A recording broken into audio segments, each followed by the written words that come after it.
எல்லாருமே வந்து கல்யாணத்துக்கு அப்புறம் தான் யோசிக்கிறாங்க. எனக்கு சூசிங் அ பார்ட்னரே பயமா இருக்கு சார். என்னன்னா பொய் சொல்றாங்க சார். அடேங்கப்பா, ரொம்ப விவரமான பொண்ணாவும் இருக்கு. ஒரு அலைன்ஸ் வரும்போது நான் எதிர்பார்க்கறது குடிக்க கூடாது, ஸ்மோக் பண்ணக்கூடாது. என்னோட பர்சனல் லைஃப்க்கு அது எனக்கு செட் ஆகாது. அப்படியா? என்ன நொப்படியா? அதை என்ன பண்றாங்கன்னா நார்மலைஸ் பண்றாங்க சார் குடிக்கிறத. தலை வலிக்குதுடா, தலை வலிக்குதே. நான் வந்து திருத்தணும்னு எனக்கு அவசியம் இல்லை சார். அந்த சைடு இருக்கக்கூடிய சொல்லப்படக்கூடிய ப்ராமிசஸ் எல்லாம் பொய்யா இருக்கு உங்க பொய்யா அனுபவத்துல. இருக்கு. ஆஹா, போட்டாண்டா நங்கூரத்தை. ஏமாந்துருவேணும்னு பயம் சார். என்ன மாதிரி ஏமாந்துருவீங்களோன்னு பயமா இருக்கு. என்ன மாதிரின்னா அத வேற ஞாபகப்படுத்திட்டீங்க. நெஞ்சமெல்லாம் பொண்ணா இருக்கு தம்பி.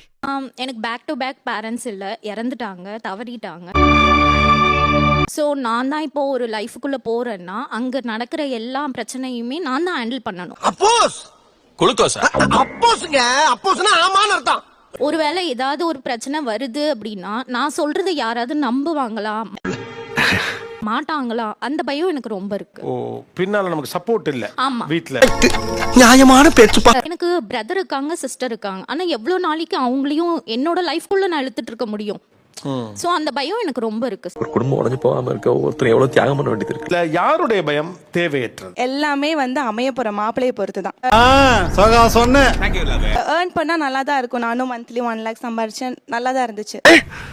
என்னமாடா நீ? சடனா எனக்கு பேபியை மிஸ் பண்ண ஆரம்பிச்சதுக்கு அப்புறம் நான் வேலையை விட்டுறேன் அப்படின்னு சொன்னேன். அவருக்கு அது பர்டன் தான், சிங்கிள் சாரியில ஓட்டணும். அப்ப நான் மட்டும் நான் இழுத்தவாடா.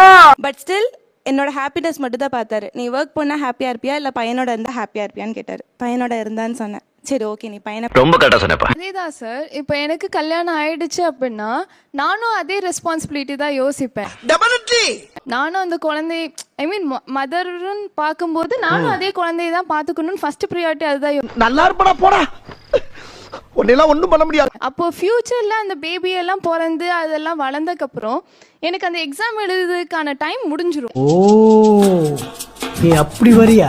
மேபி கல்யாணம் ஆனதுக்கு அப்புறம் அவங்க சப்போர்ட் பண்றாங்க அப்படின்னா நம்ம எக்ஸாமுக்கும் சைட் பை சைட் படிச்சுட்டு பேபியும் பாத்துக்கலாம், கெரியர்லயும் இது பண்ணலாம்ல, சக்சஸ் ஆகலாம்ல. எப்படா டேய், எப்படா உனக்கு இவ்வளவு கரெக்டா தோணுது? அதான் சொல்லிட்டு சார், இந்த ஜென்ரேஷன்ல இருக்க பசங்க நிறைய பேர் ஒரு 10ல ஒரு 7 to 8 பாய்ஸ் வந்து அண்டர்ஸ்டாண்ட் பண்ணிக்கிற மாதிரி தான் இருக்காங்க. எப்படி?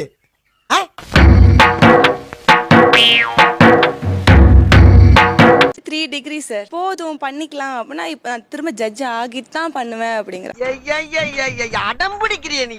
கல்யாணமே வேணாமா சார்? கல்யாணமே வேணாம்லாம் இல்ல. பயம் வருதுல. ஆக்சுவலா இருக்க பயத்துல இப்பதான் பெரும் பயத்தை நான் பார்த்தேன். ஐயோ, இவன் என்ன கொண்டே முடிச்சு விட்டுருவான் போல் இருக்கு அப்படின்ட்டு.